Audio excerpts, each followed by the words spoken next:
What happened today in Yannick Sinner's match against Elliot Spitzeri with the heat rule is kind of suspect. Here's why. Going into today's matches, we knew that the heat was going to be vicious. And Yannick Sinner was a person to watch because we know he struggles in the heat. Just last year, going up against Holger Rune, when it got hot, Sinner had problems, needed the doctor's attention, needed to take some breaks.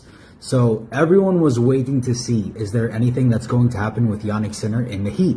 And that's exactly what happened. After two brutal sets in the sun, Elliot Spitzeri gave Yannick Sinner big problems. One set all into the third set, and now with a chance to break for Spitzeri, Yannick Sinner's entire body locks up. As you can see, he can barely even walk with a break point for Spitzeri. So, problems coming? 1000%. So, Spitzeri ends up breaking Sinner 3-1 in the third set, as you guys can see. And then, this is when it all happens. The heat rule comes into effect. Play is suspended immediately. And Yannick Sinner is allowed over 10 minutes to go in, do whatever he has to do to get back in shape while they close the roof, turn on the air condition. And you can imagine, that does not go down well with Elliot Spitzeri. Once he finds out that this is happening, like, look at the smile on his face. That's not a smile of happiness. That's a smile of, oh my God, are they actually doing this? Yes, they are. And as expected, Sinner gets a chance to rejuvenate. Spitzeri obviously cools down. And what happens? Sinner ends up winning five of the last 6 games to win the set and lead 2-1. Hats off to Sinner though here, because he was still hobbling and able to win this set against Spitzeri.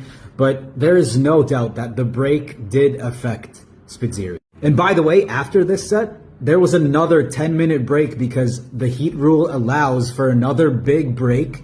And Sinner went inside, did what he had to do, and came out, I guess, refreshed to a certain extent. And moving on to the 4th set.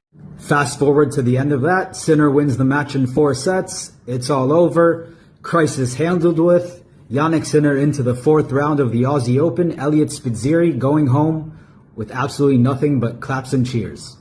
Then Yannick Sinner in the post-match interview obviously saying that he was struggling and we could all see it, and he knows he got a bit lucky with the heat rule and the roof closing. But the question to be asked is, why was this decision taken at such an opportune time for Yannick Sinner? Right when he got broken at 3-1 where his body locked up. Don't get me wrong, by the way, because this has nothing to do with Yannick Sinner. All he did was play the match in front of him. He wasn't the one who took these decisions. The organizers did. So someone like Elliot Spitzeri goes home from this thinking, are you guys really going to help the top seeds even?